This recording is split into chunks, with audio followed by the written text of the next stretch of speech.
Ro.8 TV ASL Season 6. Today's matchup. Efforts, Kim Jong-woo, Zerg. Rain, Jung Yoon-jong, Protoss. ASL Season 6, Round 8, Match 2.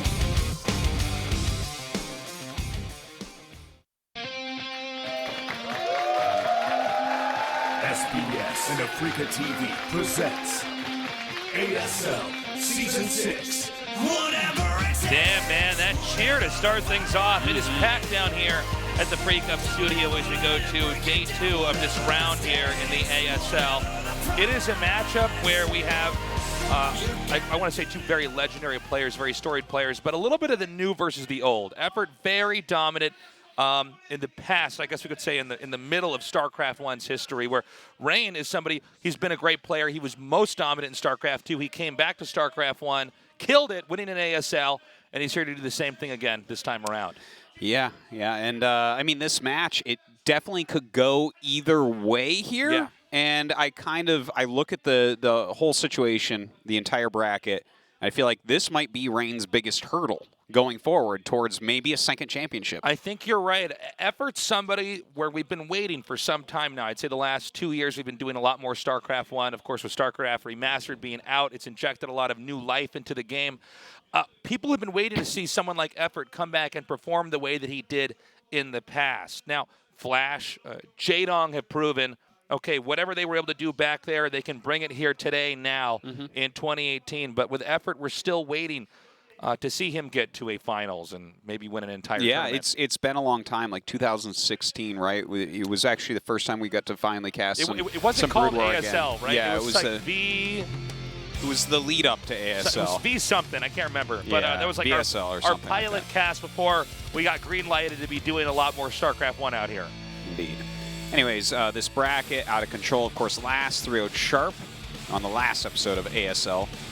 And that was pretty one-sided overall, but a couple very good games in the beginning at least. Now, Effort versus Rain really feels like a match that can go either way. Of course, more underdog players in action and shuttle will be next Sunday and then next Tuesday. Mini versus Flash, for me, the highlight of the tournament. Mini versus Flash is going to be so cool. You know, Flash is basically expected to win everything, but Mini could cause that upset. We got a quick video coming up here, and then we're going to go to the interviews with our players. Enjoy. 대국민 스타리그 우승 매정우 김정우 선수입니다.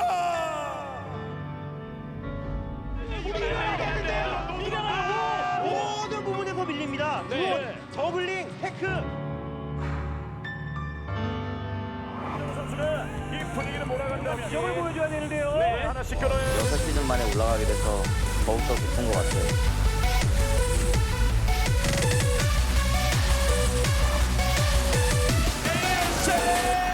새로운 역사의 신인 선수가 나왔습니다. 레인 정.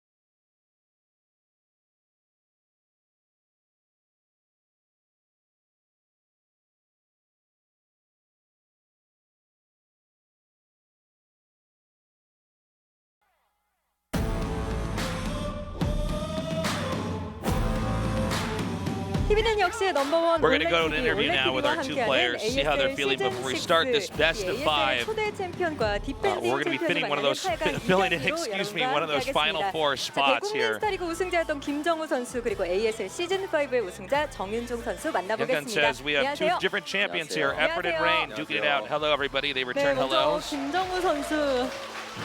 자, Going to 이렇게 you first, 파이널에서 Effort. 만나게 된 게 정말 오랜만인 것 같아요. 제가 김정우 It's been a while 선수가 to see you in the 대국민 스타리그에서 quarterfinals. 우승했던 날짜를 헤아려 보니까 무려 991일 전이더라고요. When I counted, 만에 이렇게 다전지를 how 앞두고 many times have you been 계십니다. a champion 긴장되지 않으시나요? in the past? 아까 전에 It's been almost 1,000 days. 지금은 이제 살짝 How are you 좀 feeling 긴장되는 today? 것 같아요. 인터뷰 때문에 긴장하시는 I wasn't 건 nervous 아니죠? before, but now I'm definitely feeling 인터뷰 some of the 때문은 energy 아닌 것 here. 네. Do you think it's because you're being interviewed in front of these people? No, not so much that. 상황이지만 사실 정윤종 선수는 가장 최근에 우승을 하기도 했고 이 최근에 8강까지 여러 번 올렸기 때문에 Effort said that he was feeling not that nervous, but Rain, you must be feeling differently. You've gotten to the quarterfinals consistently. Certainly, this is a familiar setting for you. 없어가지고 평소에도 그냥 빨리 게임. I don't put too much thought into how many people are here. I just really think about how I want to jump into the games and do what I practiced. 좀 많은 깊은 생각이 잠겨 있는 것 같은데요. 이 김정우 선수가 대진상 이영호 선수나 김성현 선수, seems like whenever we interview these players, the players are obviously so focused on their games, effort. 정윤종 선수를 만나고 굉장히 기뻐하는 모습을 제가 봤는데요. You were facing off against. You could have faced off against Flash, but instead you ended up facing off against Rain. You must be relieved by that. 또 이러신다고요? Actually, Effort says I wanted to take on Flash. 다른 쪽으로 도망갔더라고요. 그래서 뭐 이왕 윤종이가 왔으니까 Flash has had to run and retreat into a different bracket 이겨야죠. since Rain's in my bracket. 네, 이 정윤종 선수는 사실 프로토스 입장에서 저그를 만나는 게 편치만은 않으셨을 것 같은데요. 김정근 I would imagine you're a little bit 대진은 apprehensive about facing off against a Zerg. What's your take on the matchup, Effort versus Rain? 입장에서도 테란보다 저 만나는 거를 개꿀이라고 생각할 것 같아요. 그래가지고. Well, I think for Effort, 저도 정우 형만은 피하고 싶었는데. If he's confident facing off against a Terran, he should be fine facing off against a Protoss like me. Ideally, I would have preferred to avoid Effort, but I've prepped hard anyways. I'm still confident. So a lot of people have been saying that this matchup between the very first ASL champion and the most recent champion has got a lot of hype around it. You guys are both strong players in best-of-5 matches.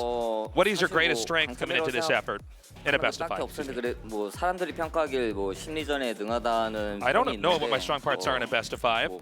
But a lot of people have mentioned that 잘 모르겠어요. I'm good at mind games and being unpredictable. 심리전이 강하다고 생각하지만 본인은 전반적으로 다 좀 잘하는 것 같다 이런. So that's what people said. But your overall opinion of yourself is that you're good at everything? 사실 다전제하면 정윤종 선수도 정말 만만치 않은 실력을 가지고 있는데 사실 16강에서는 본인의 경기력에 꽤 만족스럽지 못한 듯한 모습을 보여주셨습니다. 그래서 오늘 다전제는 더 좀 많은 준비를 하고 오셨을 것 같거든요. 어떠세요? Certainly, probably a little bit disappointed in your performance in round of 16. I bet you prepped even harder this time around. 테란전이나 토스전이었으면 Yeah, I would say I prepared harder, but 저그한테는 심리전이 안 통하더라고요. if I'm against a Terran or a Protoss, I think my mind games tend to work a little bit better there. But since I'm against a Zerg, I'm really just trying to focus on my overall fundamentals. 모두가 사실 알고 있는 모습이지만 이 최근 우승을 차지했던 프로토스를 상대로도 Effort's very strong in a best of 5.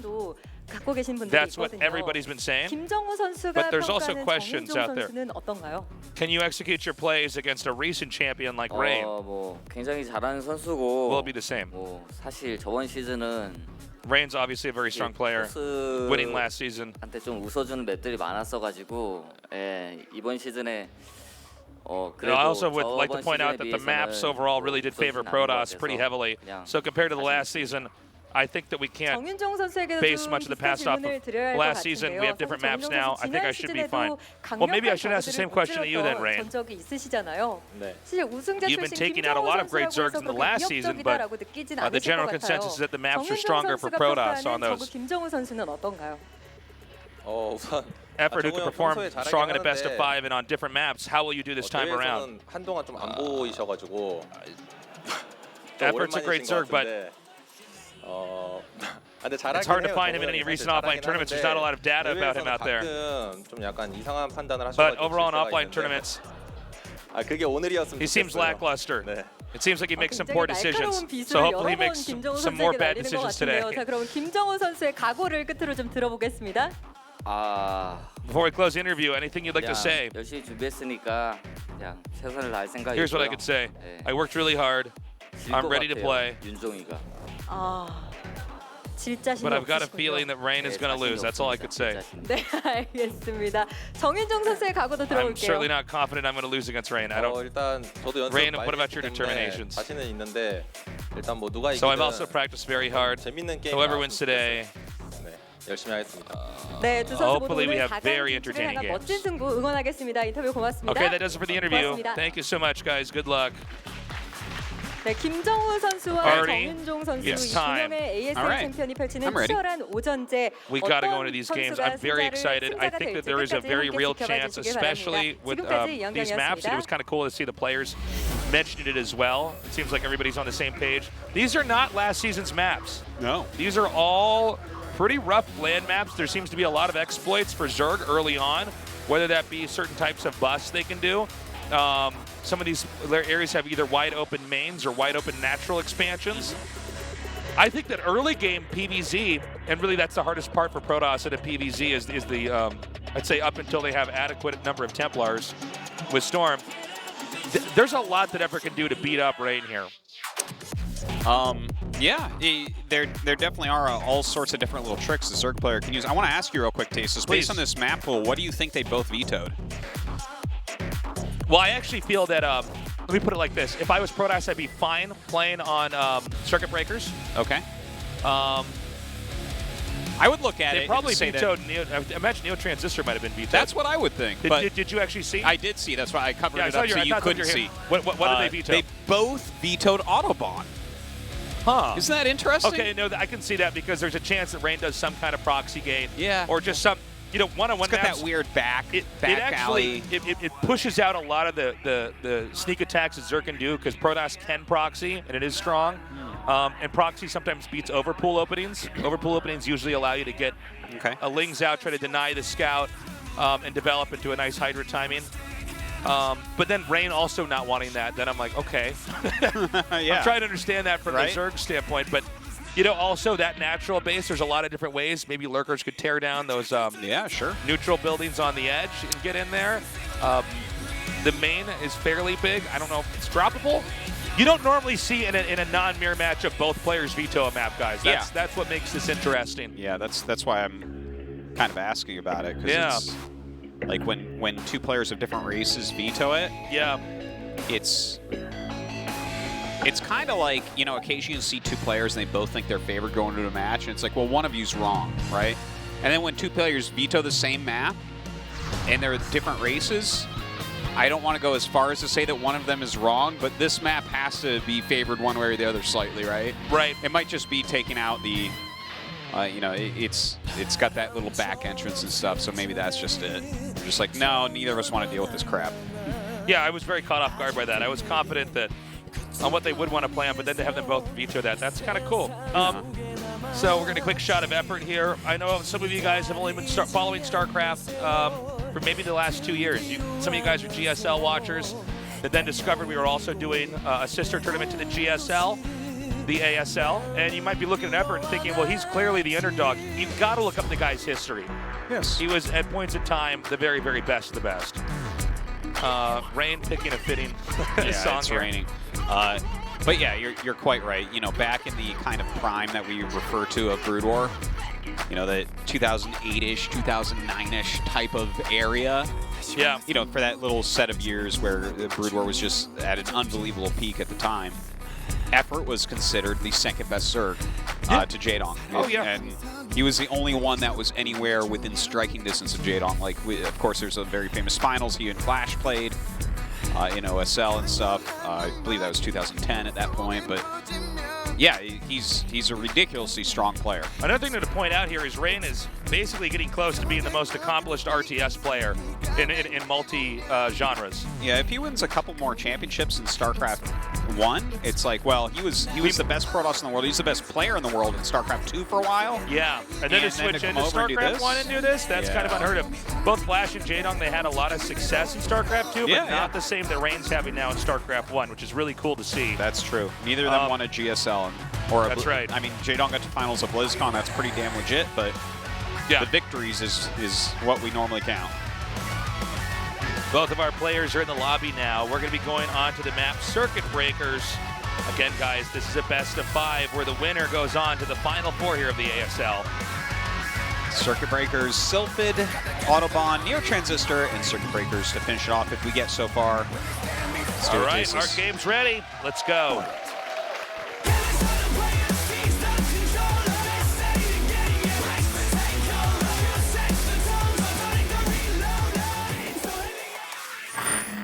Now playing on Circuit Breakers.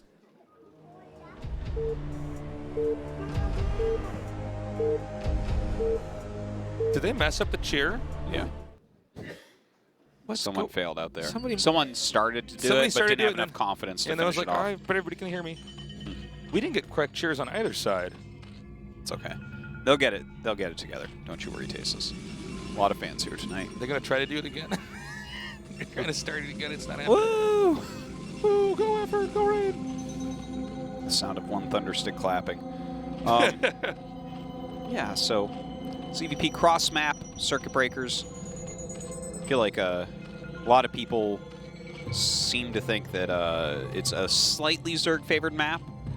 That mineral base not super great for Protoss, and it's a little bit hard to get one of the additional gas bases, right?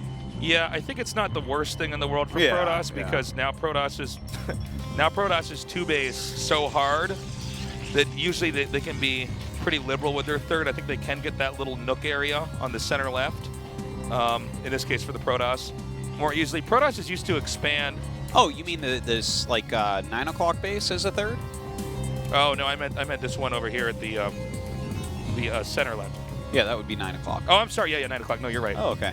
I just normally when I watch PVZs here, Protoss will take the mineral base and then take the like 6 o'clock in these types of positions as their next base. Well, you know that there is some merit to that too because you're going to get such a boost in minerals. You only need minerals to take another base. Yeah. You know, so you can have that base come in here and that boost immediately pays for the Nexus, the cannons. Let's see what happens. I mean, I guess in my head I like the idea of just taking that gas base just because.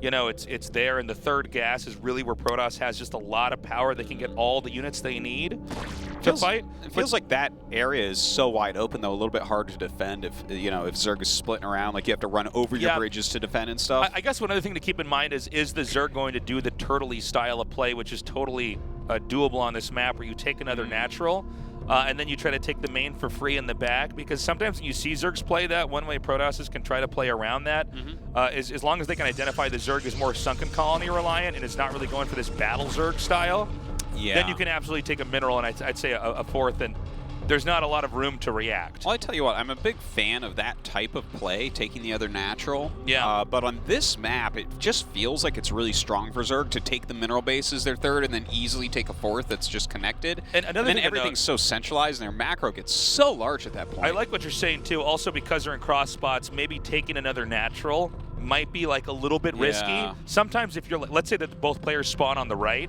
then if the Zerg expands to the natural that's far away, it's usually easier to secure. But no, I think you do make a lot of great points, Artosis, because of the way this map is shaped. There's actually a lot of avenues for both of the races in this matchup on how they want to try to grow and what directions they want to try to fork out into.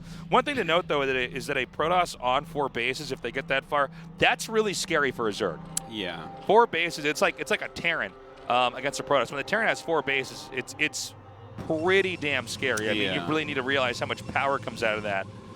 Whereas Zerg can have a pretty large amount of the map, and the Protoss can kind of manage, again, assuming that they managed to bring the game into a late game situation where they have all the tech that basically addresses all the possible problems that can be thrown at the Protoss from the Zerg. Indeed. Well, a quick layer coming up here from Effort. So most likely going into that Spire, get some Scourge out. Rain, on the other hand, just normally following his tech tree at the moment. Just getting his gas going right now. Nothing too crazy going on. Some good probe micro. Okay, so for the time being, it doesn't seem that Effort's doing anything dramatic at all. We're going to wait for that Cybernetics core to finish. Now we'll probably see a Stargate here. That means the game's basically going to a normal direction. Rain has used a double Stargate on pretty standard ground maps sometimes to try to get an upper hand and really put the Zerg in a real dilemma here where they have to really defend from air. Because when you see the layer going down like this for Zerg, everything is normal. This is like a normal, I am trying to develop and go into a late game Zerg play from here. He didn't overmake Lings. We've seen Jaedong, whether it's with Lings or Hydras, try to come in there and do damage early. Effort has very much so stayed withdrawn, is going to get a Spire. With that, you can match the threat of Corsairs with your own Scourge. Well, I think on this map, 2 Stargate Corsair would almost just straight up be a mind game. It doesn't seem like it would be a good strat to me because like your third base is hard to defend. So I feel like you're going to go as low on Corsairs as you feel is possible and get into your Psy Storm, because otherwise I can't imagine holding on to a third base here against the crazy macro that Zerg actually gets in control. Yeah, a lot of Lings coming out, stuff like that. Definitely does not address, you know, the whole problem where, okay, I cannot just have a third base. So we see that there's been some attempts to try to get in to the base. We do have that Corsair on the way out here, and the Citadel is coming down. Yeah. Now, this is one of the smoothest PvZ openings we've seen on both sides, because both players opted to not interfere with the other player at all, whether that be with builds or how many, you know, whether they send Zealots across the map or really Lings across the map. We just have Lings here to make sure no more probes can get out. Yeah. And a Corsair is forced to scout. Well, the Corsair will go over and see what's up. Everything looks very normal already. Effort going up to 5 hatches right now. We'll see if he goes up to a 6 or wants to take an additional base. Nothing crazy at all. Just very standard openers. I'm happy to see that. Cross-map circuit breakers, standard openers, Effort versus Rain. Sign me up. Yeah. This is going to be fun. Everything looking very... Oh, my God. That could have been the most unfortunate moment for that Corsair to fly over there. Indeed. All right, so the 2 Corsairs, he's going to send it back now, adding some additional gateways.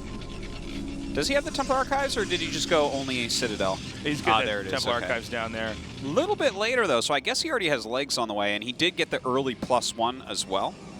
Yeah, because of the way that both players opened up pretty passively, there aren't a ton of Lings out right now. A small number of Zealots can come out across the map and at least try to pressure. You got to be careful not to overextend with it. That's a really easy way to lose, is when you just don't have any Zealots here. And the real goal now is to just continue to get Corsairs. You can get 1 DT while you're doing this too. We'll see if that's the case. I don't think that Rain feels very threatened, so he might just go ahead and get the DT out and try to start doing things on the map and get the Templar slightly later. And whoa, second forge. Now that is unusual. You know, only on 2 gates getting a second forge. So I think what he's going to do here is he's going to get a second forge. He's going to get a lot of gates, Artosis. Yeah. And he's going to stay on 2 base, I think, for a little bit. Okay. And what's going to happen is the Zerg may miscalculate how strong the Protoss' army is. A lot of Zergs, it's been popular to try to get in fights here if you're going to do this style of play. Now, as you can see, you got to be very careful with these Zealots. You don't have a lot. In some way, when you send that small number of Zealots out, you can confirm that there's actually a lot of Hydras on the map. And he's going to get his Templars up here. Now, let's say that Effort gets a little bit too ambitious. He keeps trying to break in here over and over and over and over and over again, and is driven out. Well, I like the situation quite a bit for Protoss here. Now, that being said, this is a number of Hydras that you really have to take seriously. You know, I wonder if the Forge gets torn down. He just has another Forge. Yeah, I think that might be it, right? Because we don't see this one spinning. So he might have just said, you know what, I'm going to have my +1, but I want to start +2 right away. Let's get a Forge. Yeah, now I'm really curious about this, because he made the Forge long before he saw the Hydras. He's getting a second Forge. He's getting okay, all right, so this he did want 2 Forge. All right, I was actually thinking for a little bit here that maybe that I misread that. Okay, so he definitely wanted 2 Forges no matter what. Let me tell you why I think this is amazingly cool, right? Please. A lot of games on this map in particular, you see Protoss take that mineral base and you end up with like very Zealot heavy armies. Yeah. I think that the second Forge in a situation like this, where you're a little bit lower on tech on your 3 bases but still have a ton of units, right? It's like High Templars don't care about upgrades. Zealots most certainly do. By the way, even at the highest level, Zerg players are not necessarily going to be trying to find that second Forge. Yeah. That's not something they, just like for a while, Zerg players weren't trying to find that second Stargate, you know? Yeah. And then, of course, it became super trendy, and then people were looking for it. But having the second Forge here, yeah, that's really cool. Yeah, look at where Effort took his 4th base. Normally I see him take it at 12, but he might feel like this is a bit more defendable. He can just defend everything in the center of the map. Well, I think also that lower base over there is really hard for Protoss to get into, that 3 o'clock base. If you have the right building setup and lurkers there, you just never break that. That's true. It's like a fighting spirit 3rd base, where it's like once the Zergs have that set up, the Protoss they actually have to play around the fact that base is there. Sure. Try to play ahead of that. Okay, so a lot of Dragoons actually being added in right now as well. Rain will be 2-1 at a pretty quick pace here. Still a little bit away, though. And, of course, we have those High Templars out. He should have Storm all done. He's on 7 gates right now. And getting into his Observer. Okay. Look how many hatches he's going to. This is what if you have the right number of drones. 9 hatch. You can absolutely have this many hatches. Now, this means you're not exactly, if I understand this correctly, you're not exactly trying to, like, you know, go into a super late game. You're more likely just trying to go to a game where you can win a fight. You want to be able to amass up a lot. This is going to be interesting. How many Evo chambers did Zerg get? I was actually so caught up in looking at what Rain was doing. I only saw 1. Okay. And he got missile attack with that, right? He should have. I would be very surprised if he got anything else. Okay. Kind of a big attack coming in right now. Lurker's already being burrowed, but we did see the observatory, so... Yeah, we don't see observers there, or at least I didn't see them, but they should be there. Yeah, he should have one by now, I would say. Someone like Rain is definitely going to have them ready. But look, like, 9 hatches right now for his opponent. Rain, like, look at the supply. Effort is ahead after no battles, and it's not like Rain's bases are super late, but it's not super common to see this. But Rain, I like the way that he's approaching this, right? Where he's getting his splash damage, he's getting mass upgrades, making a very strong army. By the way, that scout by Rain to see that funny number of hatches there, that should tip him off. When you see something like 4 or 5 hatches, like right over there, 5 hatches, you immediately say, oh, you have plans in the very immediate future here. This is hatchery Zerg, man. Yeah, he's basically going to go for just like making a lot of units, having a lot that can fight. But I feel like with the double forges, assuming he keeps upgrading out of them, they're not upgrading right now, I would imagine that Protoss gets a 4th. And plays the waiting game. Yeah, well, you're going to have to. To attack into this would be the least sensible thing you could possibly do as Rain, right? You know, like, you know what even else? If you have like a lot of Psy Storms and everything, if your opponent's sitting here on 9 hatches, he's not going into Hive or anything, right? He's not getting massive amounts of upgrades. Sure, he's expanding. Sure, this is scary. But over time, you have to beat this with superior tech. Yeah, you know, what's funny about it is you don't normally see a Zerg ahead in supply right now when there's been no major battles. Okay, some nice Psy Storms are coming down here, but he needs to keep as many of these Templars alive as possible. Okay, with storms like that, that would very nicely. Who needs enemies? Who needs enemies? Who needs friends is what I'm saying. Yeah. So, what we saw back there, great storms. He's not using those forges again. Yeah, I would love to see him start them, but you are low on gas in this type of situation as well, let's not forget, right? Because your third base is not a gas base. So, this macro is insane from Effort. Yeah, you never see Zergs outgrow the Protosses. But you can only do this if you stop everything and plant a bunch of hatches. Yeah. And, you know, Rain is somebody who's been known to poke out, and I think Effort's hoping that that's exactly what his opponent's going to do. But right now, Rain is playing a really smart game. He's staying back. Just look at the mini-map, Tasteless. This is the most insanity. Look at how many units are coming down right now. But Rain has a lot as well. Now, the problem is that these Hydra numbers are eventually, these Templar numbers are eventually going to thin out. And does Effort just have too much? This is a lot harder than it looks to do what Zerg's doing, by the way. The problem I'm seeing here is that actually Effort is, even though he's got great supply, these Hydras are not killing off anything key. Templars are basically getting their Psy Storms off. The Zealots are what's dying, which is fine.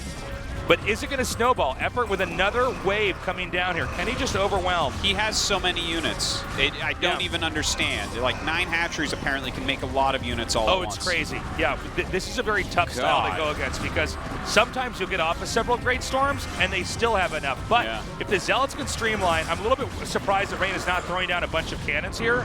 I think there's almost a degree of disbelief, like no way he has more, right? Yeah. But he should use those extra minerals from the base, throw down cannons, and not give up on the push towards that bottom base because this is, the longer the game goes, if Effort can't crack him, Rain ends up in a pretty nice position. And you can see now, he's going to go ahead and try to get that Queen's nest. He needs to get a Hive up. I was going to say, like, from this situation where you've basically killed all the High Templars, it feels like that is an ultimate win if you just get into Defilers from here. What are you supposed to do as Protoss against that? I hadn't thought about that, Yeah, that would actually be an excellent play to have here. Man, he cannot for the life of him get that 4th base to go. Yeah, well, I think he might have slightly overmade Dragoons. Dragoons are good when they're with other Protoss units. Yeah. It's only against Terran and Protoss that you can kind of just have them fight straight up. So he needs to get some more of these Zealots over here. He's definitely got some coming in, but the Hydra upgrades aren't all that bad. He's got so many units. Finally comes down another High Templar. No Storm ready for it, though. I am curious how this game would have looked had instead, the Protoss decided to expand to the center left because I feel like that's a holdable position. GG. Rain gets swamped by Effort. Yeah, that was actually pretty one-sided, and I actually liked a lot of things about Rain's play there. But the attack that Effort initially did, he definitely did pick off like 4 High Templars pretty quickly. They were at the front of the army. Yeah. I saw at least 2 Storms that didn't get off. A lot of times you'll see Storms get off and the Templar dies, and people will say, that's fine. Realistically, if you're going to hold on against something like that, Templars can't die. Templars have to be wedged into such specific positions. And you know what? Rain's a great player, but when you saw those minerals at the end, there were a lot of minerals that could have been cannons that would have allowed him to hang on. Yeah, that is true. You make 4 or 5 more cannons down there. Your Templars are a lot harder to get to, for the Zerg to get to. Yeah, he did go to 7 gates and then sit on 7 gates the entire time, and that was off 2 base, then he goes to a 3rd. And I understand what you're saying about those minerals are now something you can use to make an expand. Yeah. But he did get up to like 2K minerals as well. Did he really? I didn't see that. He was at 1900 during that battle. Wow. 7 gates on 3 bases is not actually enough when you're macroing out Zealots. Yeah, you need something like 9 or 10. Okay. Effort, he's still got it, man. He's proving that to us right now. He looks downright scary there. Yeah. I'm definitely excited to see what he's going to do in some of these next games coming up here. Guys, this is a best of 5. We're going to be going to game 2 in just a little bit here. Rain, the former ASL champion, could get booted out if he doesn't turn this series around.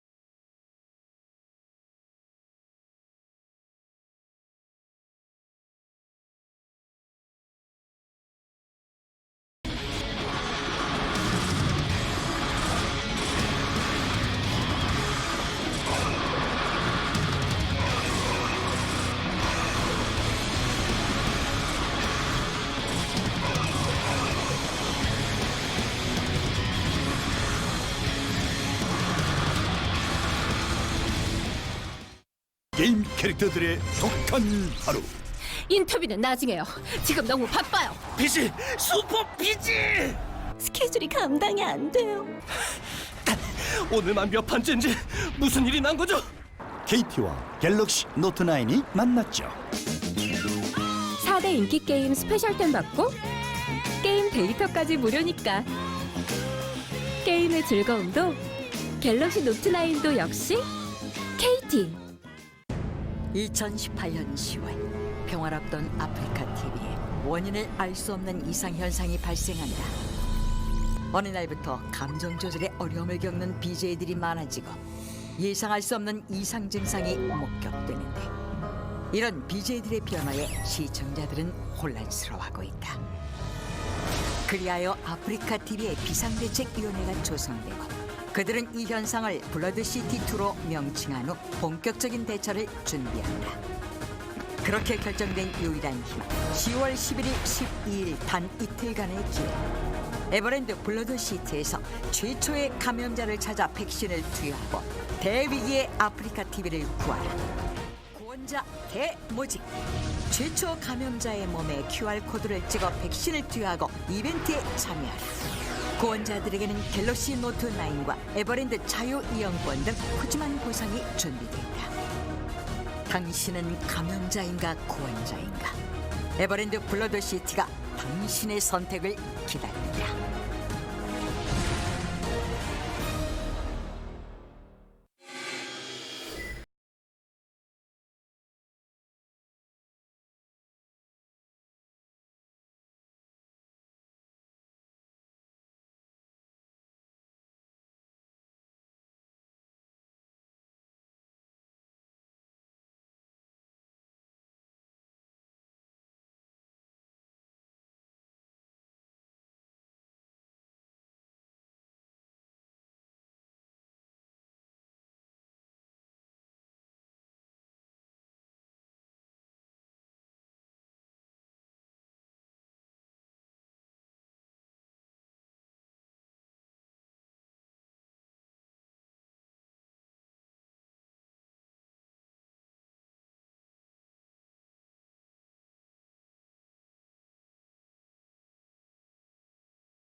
SBS and AfreecaTV presents.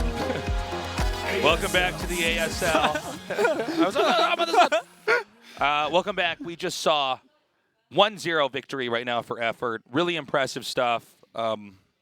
That's one way you can play Zergus to kind of halt everything. If you have the right drone number, get enough of those hatches up and just flood the Protoss with Hydras. He made a few Hydras there. Yeah, quite a bit. Even though the storms were pretty good there from Rain, he didn't keep the Templars alive. Artosis and I have gone back and forth on, I guess there was other things Rain could have done better, but what's most important as far as a takeaway with that game really is that Effort absolutely can take the series here. He looked great in that game. Rain might wish he was back on those previous ASL maps, man. I don't want to take too much away from him, but yeah, I mean, last season's maps were really good for Protoss, and now that we have more standard, especially ground maps here, I mean, Effort's really putting Rain to the test. Certainly is, but a very different map coming up next in Sylphid. It doesn't have that kind of mineral as your third base. It's going to be easier for Protoss to get a third gas, which, you know, that style in particular that we saw from Effort, I think that was a very, very aimed style for that map because you can't afford as many High Templars early on as Protoss. So. Yep, it's a very good point. We have both players now joining the lobby, so we're moments away from starting this best of 5 here to try to spill one of the 3 spots remaining in the final 4 of the ASL. Rain versus Effort. This is really, besides Mini Flash, I've been so excited for this match coming up here today. I've always been a huge Effort fan. I've loved watching his stream. Yeah. And, you know, I'm curious. You can see somebody who can come back and actually, does he get the Phoenix down here? Does he get to be rebirthed back into the form that he was before? Well, this is kind of the ideal opponent then is Rain. And, of course, if Rain does beat Effort here, you got to think Rain's going to get to our finals, right? He looks so good. Well, hold your horses there, Tasteless. Last is waiting for the winner here. The defending ASL champ. I'll tell you right? what, man, I got a little bit more faith in Rain if it comes to Rain last. I do, too. Yeah. I do, too. But yeah, you're right. Last is a great player. 3 of the absolute best on this side of the bracket. This side of the bracket is just so stacked. Sylphid, our next map. What do you think, Tasteless? I'm not sure, man. We've had some fun games on here. It seems like Effort, you know, he had a lot of aggressive openings that didn't work in earlier games. He had some great mid-game here. I don't know, man. I got no opinion. We got to wait and see what happens. I have no opinion. I simply talk in between these segues until the game starts. No, I really don't know what to say, though. You're like one of those AIs that's not smart. Oh, much better cheer in the audience. See, I told you to get it together. Only one cheer, though. Okay, we got cheers on both sides. Now we're doing the audience, giving themselves a round of applause. Good. Well, they killed it that time. They killed it. So it's Effort in the bottom left and Rain in the top center. Indeed, it is a 3-player map, and the Overlord going in the wrong direction. Don't know that it's really going to matter all that much, but let's see how this one plays out here. Definitely, I think it's going to look better than that last game in terms of closeness. So one of the questions I'm really asking myself is, are we going to have anything crazy from Effort coming out here? I don't think this is a map early on for Protoss you really can do that much insanity, you know? It seems like it's I don't know, I want to say cheese-proof, but I could see like a gateway expand, possibly. Yeah, I wouldn't consider that cheesy. That's just like a pressure build. Yeah, yeah. We'll see what he's going to go for in a moment here. So, how about that Brood War, huh? B-dubs, man. Brood War HD. So glad it's back. Yeah, this is so cool. We've gone full circle here. We grew up playing Brood War. We came out here to do StarCraft 2 stuff. We knew that was eventually going to happen. And then now we're doing both. Yeah. No game has to go away forever. By the way, we've got the pool coming down here. This, let's see if it's going to be a forge or a gateway here for Rain. If it's a gate, it's going to be a little bit late. Yeah, it can't be a gate. Yeah. If you're making your gate on 214 minerals, I got a question. Yeah. Like, are you trying here? What's going on here? Yeah, you know that Zealot's going to be just late enough that it becomes a big deal. Yeah. You got to nail that build. So we've got drones going to be made for the time being out here. A lot of these pool first openings allow you to get a hatchery up and you don't die to any kind of super cheese like a Cannon Rush, which absolutely can knock a Zerg out of the game before they even get a chance to try anything that they had intended to do. Well, the one good Cannon Rush map that we actually have is Circuit Breakers. Yeah, that's true. So that's like a possibility for Game 5, I guess, because there's actually like, you can basically Cannon Rush behind the gas, and then Zerg generally will try to jump drones over the gas to fight you in there. It could be super dicey. Yeah, a lot of these maps don't have great places to truly put cannons and pylons, and everyone goes overpool anyways, so what's the point? Yeah. So let's see how many more Lings effort makes. I do expect at least one game where there's going to be an attempted Hydra bust. Yeah. That's just that's pretty normal. I wonder if it would be Audubon because he vetoed that one. Maybe he's just like, I don't want to do this map. Yeah, maybe you're right. We've got gas coming down here. There is the third hatchery over here. Now, Effort may be going the route where every game it looks like he's doing the same thing, but he has a series of branches that he follows out from with each different game once he's gotten rid of the scouting probe. We've seen this as a pretty good best-of-5 technique in general. StarCraft 1, StarCraft 2 is where it kind of looks like you're doing the same thing, but once you kill off the worker, okay, I've got a plan A, or I've got a plan B or a plan C, and throughout all the games, I'm actually going to be throwing different things at you, and it can make things kind of unpredictable. Yeah, it's definitely a good way to play. Don't know that he's going to get the probe early enough to really execute anything like that. I mean, you know, if you right here he actually blocks scouting of the probe back into the main base because he put the 2 Lings down, so that was nice. Yeah. But, you know, normally with the probe, for instance, last game he saw the layers start and all that. Ooh. Yeah, 3-hatch Hydra perhaps. Now he's just hoping that the probe will not get in. In fact, I think the probe's blocked out. Excuse me. So. Not bad. But then that, in and of itself, you take into consideration his range. Yeah. It's like your opponent should do that anyways, so it might not be that crazy. Well, also, when the Hydrogen eventually finishes, this probe can still scout and see that Hydras are going to pop out of that hatchery. So it's not exactly that comfortable here. And I'm wondering how much of this is pure impulse here by Effort, saying, well, it looks like I got the moment. Well, even, you know, there are some 3-hatch Hydra plays that are not like crazy all-ins where you just make like 5 Hydras and bust their wall and, and continue up the tech tree. I think a lot of that depends on the cannon placement. Like if you see any position where, you know, they don't have the right setup, and they're not quite respecting the real threat of the Zerg coming in. Correct me if I'm wrong. If you get Hydra range, can't you force kills on the gateway and forge no matter where the cannons are?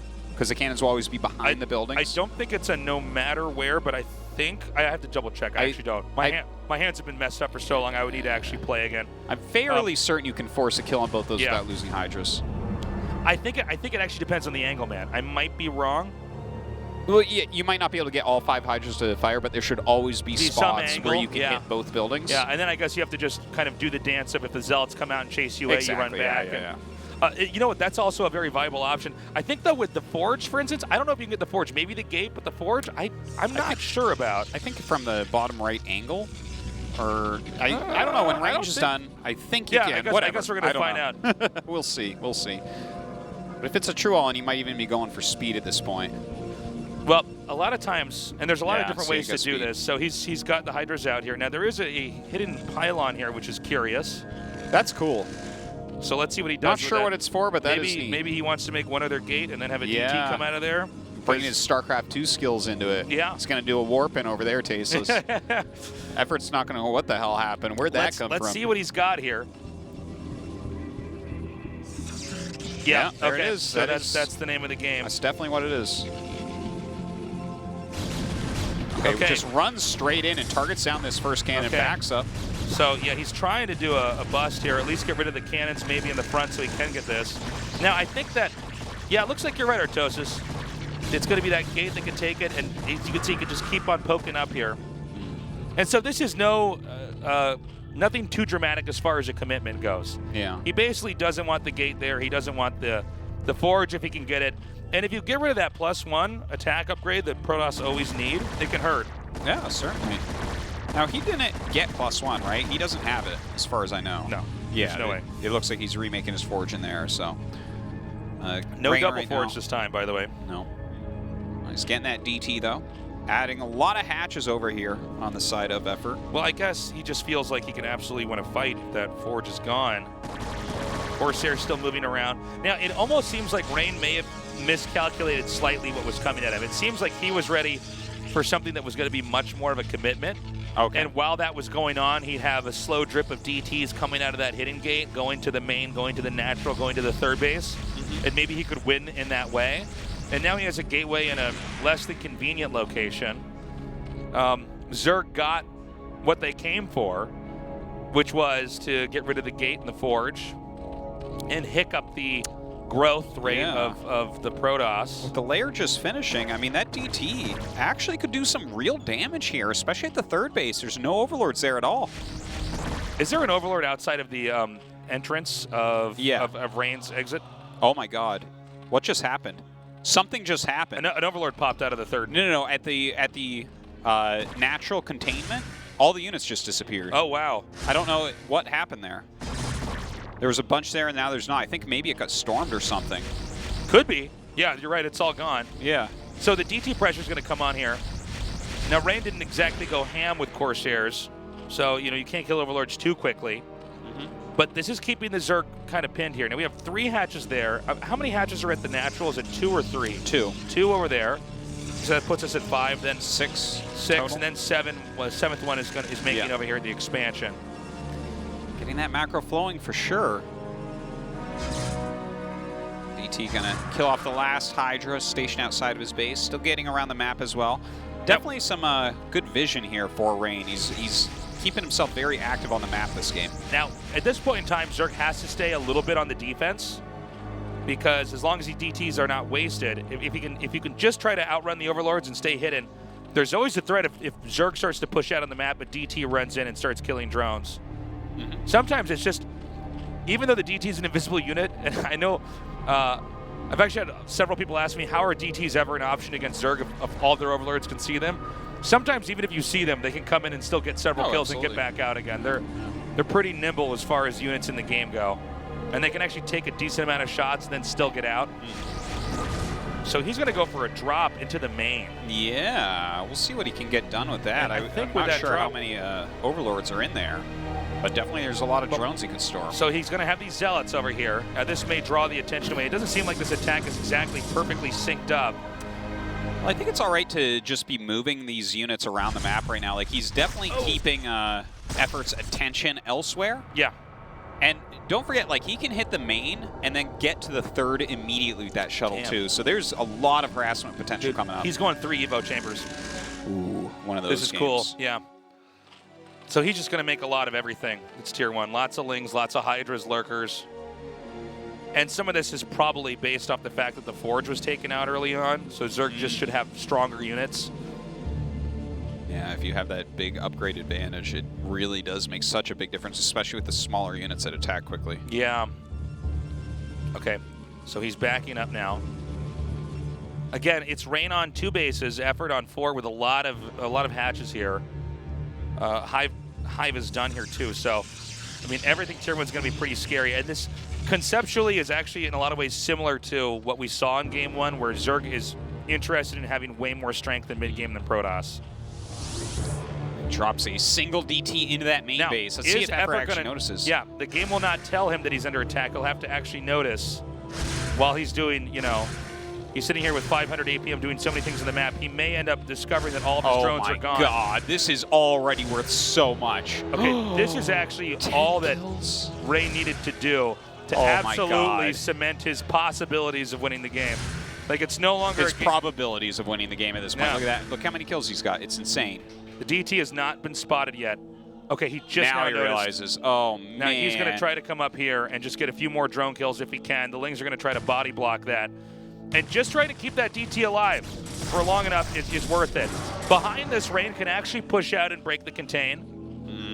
I think he needs to wait just for another round or 2, to be honest. I feel like this is maybe not the ideal timing. I think he's hoping that the other player is making only drones right now. Yeah. It's because, like, he just killed all those drones, so it's either he makes more units and runs back again, or Zerg makes drones and he kills him here. And so far, so good. He seems to have a decent number of Templars. Dragoon number's high enough that you can kind of, you know, poke out, and if you don't like it, you run away again. Well, I mean, that was a pretty good fight overall for him. A lot of drones have been remade here by Effort. More High Templars coming out here for Rain. Of course, having that third base with the gas definitely going to help him to keep that High Templar number up. Yeah, he might have a High Templar in that shuttle. We actually don't know. Oh, I would be surprised if he didn't, right? Like, I have to imagine he does, right? Okay, well, we'll never know. All right. Probably not. Well, I think he probably did, actually. He wouldn't have gone that way, right? I feel like he would have already used it, though. It was down there forever. Okay, lackluster storm here by Rain. Not trading efficiently. Notice how Effort's very good at trying to target down those observers when they get too close here. Yeah, Rain is throwing out a lot of storms here, but once he runs out, those Dragoons are not going to hold their own so well. Yeah, we need to have another wave of units coming down here. If he can just keep getting these good storms off. I'm not sure if there's any more storms left. But there's not many Hydras left as well, so Rain continuing to push forward right now. This might be the moment where yep, that's it. He breaks him. All right. A very graceful victory from Rain after Effort, I think, really had a lot of leverage at the start. He took out the Forge and the Gate and then went into this upgrade game. But, I mean, with such a precise attack with that DT and Effort missing it, not noticing. If you lose 16 drones to a DT drop, you're not supposed to win that game. The game is supposed to look like that. Okay, so that was pretty awesome. I got to say, I'm happy with a game like that. Rain showing that he can totally come back into a game and win. Ground map. Who cares about ASL maps? Stop talking about the old ASL maps, guys.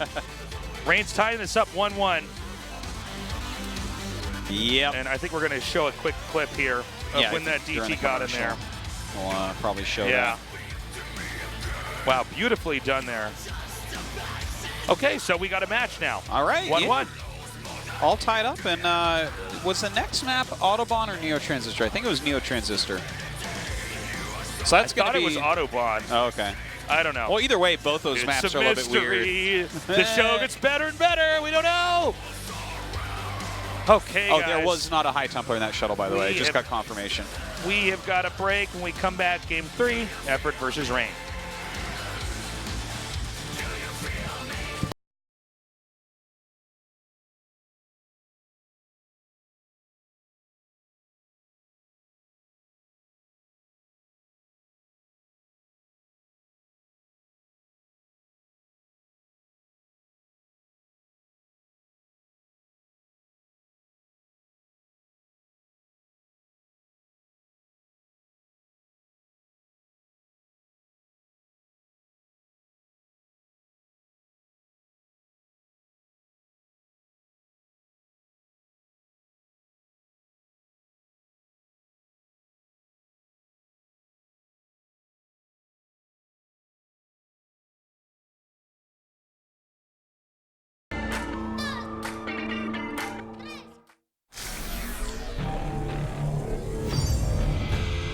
전장 아웃원입니다.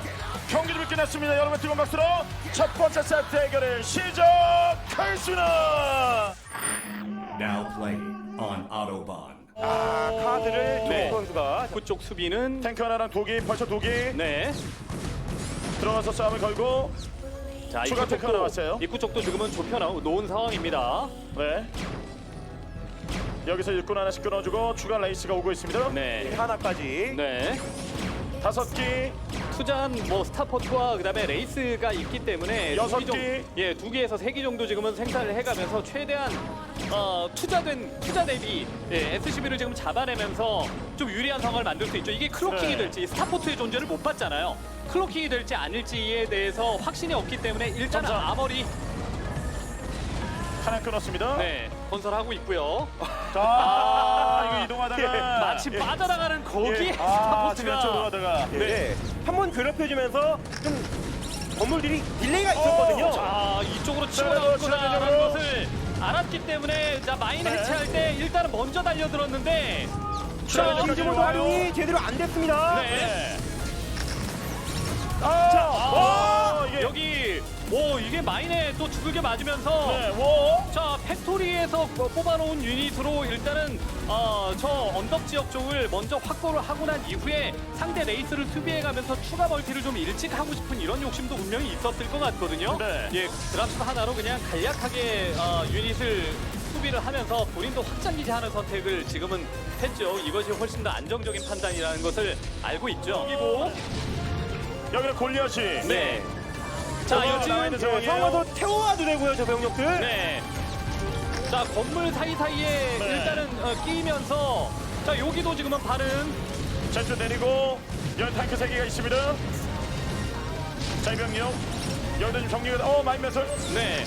자, 완전히 뭐 자연 벙커 시스템으로 지금 서플라이에 딱 꼈기 때문에 여기에서 또 신경 쓰이게끔 상황을 만들어주고 여기서도 SCV 많이 지금은 쏟아냈네요. 김성현 선수가 인구수도 앞서겠다. 멀티 하나 날릴 수 있는 화력이에요. 이 그렇죠. 정도면. 멀티가 쭉 들어갑니다. 드랍십 숫자도 조금 더 많은 모습이죠. 다시 시즈 모드 하면서 위쪽 라인 무너뜨리고요. 위치를 이용해서 갑자기 좀 길을 확 폈죠. 약간 더 느긋하게 해도 되거든요. 그렇죠. 잘라먹기가 시작되는데요. 네. 이거 밀고 들어가면서 이병력. 김성현 선수의 본진 쪽에서 생산된 병력과 더불어서 오히려 손해 없이 탱크 다수가 지금은 주저앉았어요. 네, 좋으면서 6쪽으로 싸움을 걸고 있는 상황인데요. 예, 멀티 차이가 나기 때문에 6시와 12시 공방전에서 나중에 그 뒷심이 좀 차이가 날 수 있거든요. 네. 조기석 선수가 여기서 수복을 하잖아요. 그러면 자원 상황 또 역전됩니다. 그렇죠. 드랍십 숫자가 너무 위협적인데요. 네, 많이 모았어요. 좀 위로 들어가면서 이병력. 부랴부랴 달려 진짜. 이 언덕 위에 먼저 자리를 잡게 되면은 자, 언덕 위에 먼저 자리를 약간 좀 떨어져서 잡는 게 좋았을 것 같은데 저 아래쪽 내려가는 상대방의 좀 아래쪽에 내려있는 탱크 둘을 모조리 다 지금 잡아내려다가 추가 병력에 의해서 병력이 좀 녹았어요. 인구수 또 역전. 탱크 숫자는 김승현 선수가 엄청 많았었는데 이게 좁은 길목이다 보니까 올라가지도 못하고 드랍십 활용하기에도 골리앗 때문에 못 올라갔죠. 네. 자, 센터 맞짱 쪽으로 들어갑니다. 내렸어요. 6시 쪽에서 병력을 좀 잡았다 싶으니까 센터를 지금은 다시 가져가기 위해서 자, 톨게이트 대결. 네, 들어서 이 위치 잡아버리고 여기 자리여버리면 커맨 센터 쪽에 영향을 받기 때문에 SCV 동원해서라도 완벽하게 지금은 밀어야죠. 여기까지 선미까지 지금은 왔습니다. 6시에 있는 병력이 뭔가 변수를 만들 수 있을 만한 대규모의 어쨌든 병력도 지금은 아닌 상황이고 센터를 가로질러서 지금은 생산 건물에 타격을 줄 수 있는 그리고 드랍식으로 뭐 두 개씩 지금은 날라도 되는 거고요. 네, 아래쪽 기지 거기다가 병력 밀고 들어가면서 지금 9시까지 무너뜨리고 있는 상황인데요. 시즈 여러 차례 역전 승부 끝에 마지막 승리 따낸 선수는 김성현 선수예요.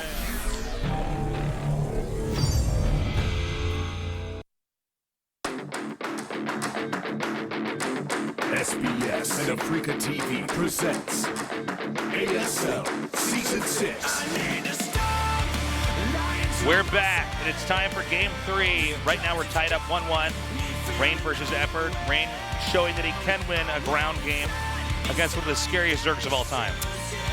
Yeah, it was a cool game. That DT drop, of course, kind of the real deciding point. You're never going to win as Effort in that position against Rain. Hopefully we don't see him fall to something like that again. It's really hard to pull off, but the concept is that if you killed off that many workers, they're either going to remake all their workers again, which means no army, or they're making attacking units, which means no workers in the long run. And if you can keep the pressure correct as a Protoss, not overextend, but not shy away too much, you can crush through, and that's exactly what happened. Despite Effort having 3 Evo chambers all upgrading, very powerful Hydras and Lings with well-laid storms, after a good attack with that DT, you can absolutely pull off a move like that. Well, he certainly did, and just stomped right through them. 2 somewhat one-sided games to open up with, but now we're going to Autobahn. This is a map that both of them vetoed, so for whatever reason, no one wants to play here, but we're going to make them anyways, just for you guys watching it. All right, let's go to Game 3 on Autobahn.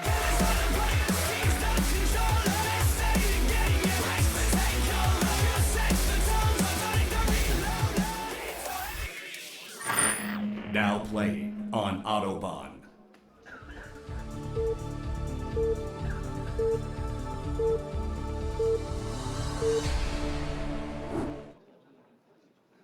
Okay, let's see if the audience can get the cheers down right here. We've got Effort in the upper left. We've got Rain in the bottom right. Wait for it. I'm waiting for it, Tasis. Dude, nobody cheered. No. It's just so funny. All right. These audiences, They're hit or miss, man. Yeah, they certainly are. We've got at least one more game, maybe 2 more games that they can prove themselves, you know. Because right now the audience is now 1 and 2 in cheers. They don't want to spoil people. Yeah. So this is a one-on-one map. Both players vetoed this map, which is how it kind of ended up in the middle here. I'm curious to why they both vetoed it. There are kind of sneaky things both races can do to each other in a one-on-one map. I mean, the Zerg can just 4-pull or 5-pull, try to get over there. It's not the best strategy anymore, but you just do know your opponent's starting location. Sure. Protoss can proxy gate. That's not happening here either, but, you know, one-on-one maps allow for more types of strategies to be used. There are definitely strategies you can only use on 3-player or 4-player maps, but one-on-one is the one where it can be the most dramatic. Yes. As far as stuff you can try to get away with early on. You can't even really figure out, you know, where someone's going to proxy if they're going to proxy. It's very, very difficult to hit all the different locations. A special visitor from Germany. All right. Welcome. Yeah, I do wonder. He's going to be very happy we're on the Autobahn. He's like, I know that place. That's where I drive my car very fast. Yeah, I took my car on there to get to the airport. Yeah. Okay, so now that you guys know that we are truly worldly casters, back into this game, we got a Forge coming down here. Truly worldly. Truly citizens of the world. Autobahn's a scary place, Stasis. Yeah, we've been on the Autobahn, man. I remember once you and I landed very late in Germany, and one of the old ESL producers picked us up. Yeah. And he was driving so fast on the Autobahn that we were literally just holding hands looking at each I'm other. Like, this is too fast, guys. Guys, we made it, though. Spoiler alert. We did it. We were fine. Or were we? Are we dead and nobody can hear this? And the one person watching can see dead people. They can hear dead casters. Maybe we're both in comas next to each other right now, and we're just having this dream together. That's right. Which it would actually be way better than our real life. You know, if we died, they would have buried us together, too. Yeah. It's rough. For sure. Dan's wife is very unhappy about that part, but I'm like, what are you going to do? Well, she's going to get a grave right next door. Okay. So we have 2 cannons coming down now. Now, Rain went for a very specific type of opener where you cut a few of the probes early on and you try to get the Nexus and the cannons down right away. Now, this can be very deceptively difficult to hold because if the Lings get in, even one Zergling, you are going to have a problem. Because one Ling can still slow down workers from mining so much. But it looks like Effort's going to turn around. So everything that Rain went for is working out. He's going to go out in through the back door now, right? He's going to kill off all those stack generators. Right. And that's part of the reason why you see the second cannon from Rain stifled back, because that's going to help protect against the Lings coming in from the back, because this is a pretty common strategy for this map in ZVP. It's going to take a while. I think there's 5 stacked there, if I'm not mistaken. Yeah, this is a trick that they do on maps. You might be wondering why the hell would they stack 5 generators on top of each other instead of just having one building with a lot of hit points? Well, in mixed or different situations, units with splash damage can destroy all these buildings very, very quickly, whereas units with melee damage cannot. So, by the way, whoa, he just made a dent and we saw it. Yeah, like right in plain vision. But I think part of this is because he doesn't care if the Protoss knows.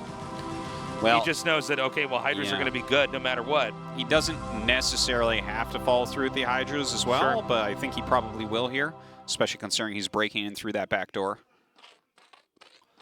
Yeah, let's see. Let's see how committed he really is to this. It would seem like if you could hit from 2 different angles with Hydras, that's hard for Protoss to hold. Sounds pretty good. Yeah. Sounds like a legit strategy. By the way, one Zealot's going to be sent out on the map. Now, this may be going to some remote corner of the map to only later on come in and try to hit drones once the Hydra rush has commenced, as that is an excellent way to try to just curb the whole progress of the game itself. You have to know that Rain has spent so much time making sure every building placement is absolutely perfect and optimized. Well, that's a pretty good third cannon, I think, that he's making right now. It makes it very hard to actually run through this area. Thing's going to come in. Don't think that there's very much that they can do. He's blocking the surface area on this so it can finish warping in. Oh, notice the one Dragoon here. By the way, the Zealot's going to come here, try to get a few kills. Now, he really just wants to buy time with the Zealot. The Dragoon, which is a cool choice here, can actually kill off the Overlords, which is another way to kind of inadvertently slow down the possibility of this rush working. He gets this, right? Yeah. That's awesome. Now, I was confused when he made the Dragoon. The Dragoon is generally considered probably the worst thing to try to hold off the rush, but supply blocking one Overlord, this is a really smart move here. In fact, it might be worth it for him to almost sack the Dragoon, just try to get the Overlord if it's worth it, because that's I think a lot. he's not going to get this Overlord. There's enough Lings here. There's some Hydras coming down as well. He has to run away. Here comes that push, though. 3 more gateways here along with the Citadel. Yeah, and Rain is going with the flow this game, to be honest, right? He's completely skipped his Stargate. He's just going straight up, going to get his Zealot legs, maybe Storm as quickly as he can as well. This appears to be such a common feature of this map, is that Zerg want to put pressure on that. I think he just skips the Corsair, says no point in scouting, no point in Overlord harassing. Use my Dragoon to get that one Overlord. And from here, I believe what he wants to do is just burst out with a lot of Speed Zealots. No +1 going there, right, for Rain? No +1. He just skips it. It says, I'm going to have enough Zealots that eventually I can actually put some real pressure on here. But, you know, when this Forge is gone, you got to be careful, because as far as cannons go, what you see is what you get. Yeah, that's true. You know what? I think it'll be enough, though, right? Like, he's got 3 gates that finish up in his main base, so he can definitely buy some time. 4 cannons up in the front is pretty decent. Rain now supply blocked by losing that pylon. Now, is there a moment where Zerg can pull the trigger here?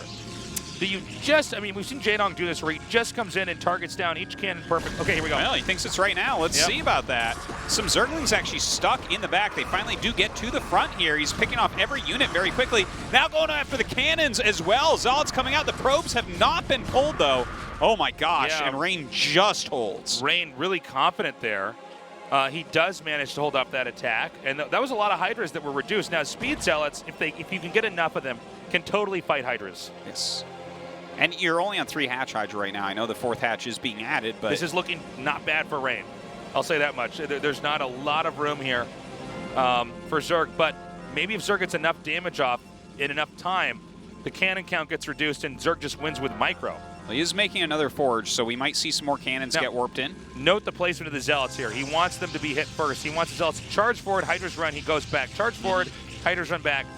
While the cannons are dealing additional bits of damage over here. You can see he's thinking about trying to get in and snipe these off as well. And take out that egg. Any extra surface area you can have over there is going to be helpful. Now, there's one Overlord here. I would imagine Storm is not too far away. Storm is basically the ultimate answer for Hydras. And look, these probes are being pulled right now because he needs these 3 cannons to finish. These 3 cannons are his lifeline. Psystorm, I believe, is just about done, so he just needs to live a little bit longer here. Okay, he's coming forward. Some of these probes have been pulled, trying to buy a little bit of time. We don't see any Psystorms thrown down here yet. One cannon goes down, a second one being targeted. Oh my God, is he gonna bust him right before Storm? It looks like it might be the case. The thing is, even if Storm's done, if there's nothing else to help here, the Hydras just run out of the way of the Storm. And it looks like he might just be crushed, Artosis. He might be, but let's see, the Storm is done. All right, that's a 6 Storm, and so is that. You can't get better than that as far as Storms go. I can't talk. He gets the other Hydra, though, or the other Templar, excuse me. He lost a lot of probes during this. Oh, he is doing a little bit of counter-attack damage here. Let's get that 4 Scump Zealot up there. Yep. Okay. Did Rain make enough here? Now, also note, the shields take full damage from those Hydra shots. So once the Hydras really start unloading on that Archon, it dies very, very quickly. It's so funny he has to fight with his probes here. Funny in a sad way, really. Okay, he comes down again. Oh my gosh. Okay, I don't think he's going to live much longer. No, I think this is where you get broken. It's so tricky for the Protoss. You can see that right when Storm got done, there was just nothing else. Normally you have cannon shots going off as they're running out of the Storm, but he killed all those cannons. And Effort showing that in a strategy where Rain basically knew it was coming, Effort was still able to pull it off because he's so good at his execution. I love the slow drip of Zealots coming out. Yeah. One by one to try to get drones here. Yeah, it's like a smart move, but Rain is going to be down to 1 base here. He does not hold immediately. Yeah, look at those probes. They're like, we're going to fight too. No, we're just going to dance on top of each other. I don't think there's anywhere that you can realistically drill here. I think he has to get his Zealot into the natural. Yeah, that's what he's waiting to do. Yeah. It's so few probes drilling, though. Yeah. Cannon finishing. Again, this numbers just do not add up here for Rain. He should be tapping out GG, as there's just nothing else he can do. There it is. Wow. Well, Effort leading 2-1 right now, looking very good. Our next map, Transistor. which, you know, it definitely has its ups and downs for PVZ, but the final map is Circuit Breaker, so this is a tough uphill battle right now for Rain. The question is what strategy is Rain going to have here? There's a lot of different ways to try to attack the Protoss early on. If we go to a late game, I think Rain might be able to take it, but if Effort's early game is good enough, late game doesn't matter, guys. It's true.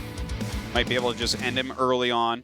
Of course, Speedling attacks can be very fearsome on our next map. Let's not forget that Rain is just now coming back from a very depressing performance against Jaedong in the KSL. I mean, a lot of people are saying Rain might be able to take the whole thing, and then it didn't happen. Well, he got 4-0'd. Yeah. Doesn't get much worse than that. And then now he's up against Effort. Effort seems to be doing pretty damn good. He certainly is. He's up 2-1, and I mean, from the games we've seen tonight, it really, like, Rain's win, it was a win, but a DT got 16 drones before Effort actually noticed, right? And that's one type of win. And then these wins Effort is taking are other types of wins. The birds and the bees, tasteless. The birds and the bees.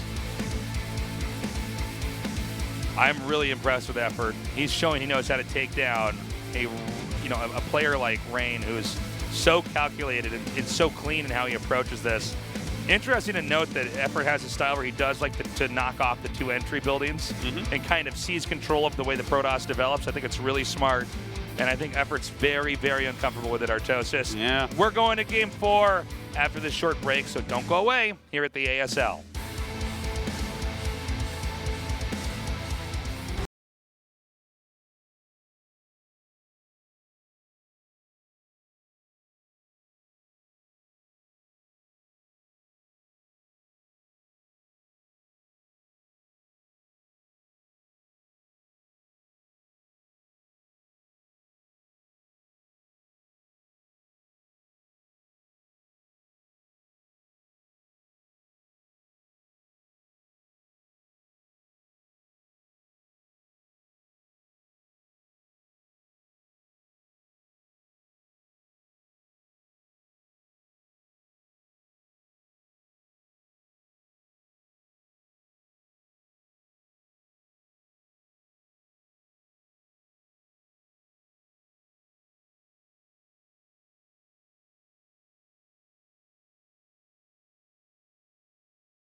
게임 캐릭터들의 독한 하루. 인터뷰는 나중에요. 지금 너무 바빠요. 비지! 슈퍼 비지! 스케줄이 감당이 안 돼요. 오늘만 몇 판째인지 무슨 일이 난 거죠? KT와 갤럭시 노트 9이 만났죠. 4대 인기 게임 스페셜템 받고 게임 데이터까지 무료니까. 게임의 즐거움도 갤럭시 노트 9도 역시 KT. 2018년 10월 평화롭던 아프리카 TV에 원인을 알 수 없는 이상 현상이 발생한다.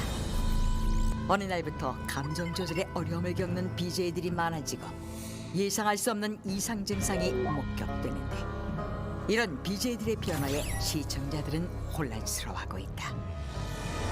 그리하여 아프리카 TV의 비상대책위원회가 조성되고 그들은 이 현상을 블러드시티2로 명칭한 후 본격적인 대처를 준비한다. 그렇게 결정된 유일한 힘, 10월 11일, 12일 단 이틀간의 기회. 에버랜드 블러드시티에서 최초의 감염자를 찾아 백신을 투여하고 대위기의 아프리카 TV를 구하라. 구원자 대모집. 최초 감염자의 몸에 QR코드를 찍어 백신을 투여하고 이벤트에 참여하라. 구원자들에게는 갤럭시 노트 9과 에버랜드 자유 이용권 등 푸짐한 보상이 준비된다. 당신은 감염자인가 구원자인가? 에버랜드 블러드시티가 당신의 선택을 기다린다.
SBS and AfreecaTV presents ASL Season 6.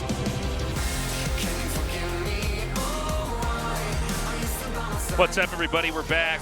Right now, Effort with a 2-1 lead. Effort with a pretty impressive Hydra bust. Everything just a few seconds too late there for Rain. Yeah. Effort has shown a very a real interest in trying to take down the Forge in the gate early to seize control of the game and then navigate that to a win. I don't think you could do that on this map. No, but there are exploits on this map that Zerg can definitely take advantage of early on. 2 entrances for the Protoss. It's not a Hydra bust map, but it certainly can be a Zergling bust map. It certainly can be a map where you get drops on, or even Mutalisk-based play is something we've seen in ZVP on Neo Transistor as well, or on Transistor, old Transistor. We haven't seen it yet on Neo, but there's no reason why it couldn't be done. This is also a map where we could see 2 Stargate Corsair. Sure. To try to just blind counter what Zerg may it's the best map in the pool for be it, so for sure. attracted to doing here. 3-player map, definitely one of the weirder maps we have. Definitely really requires a different way to approach the map overall. I'm excited. I'm hoping that Rain can bring us to Game 5. Sometimes these ASL days are just too short for me, Artosis. I just need more, Tasteless. I need more. And I really want to see the rematch on Circuit Breakers.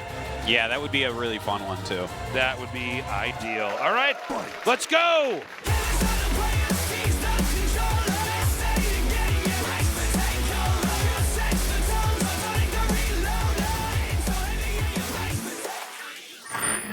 Now playing on Neo Transistor.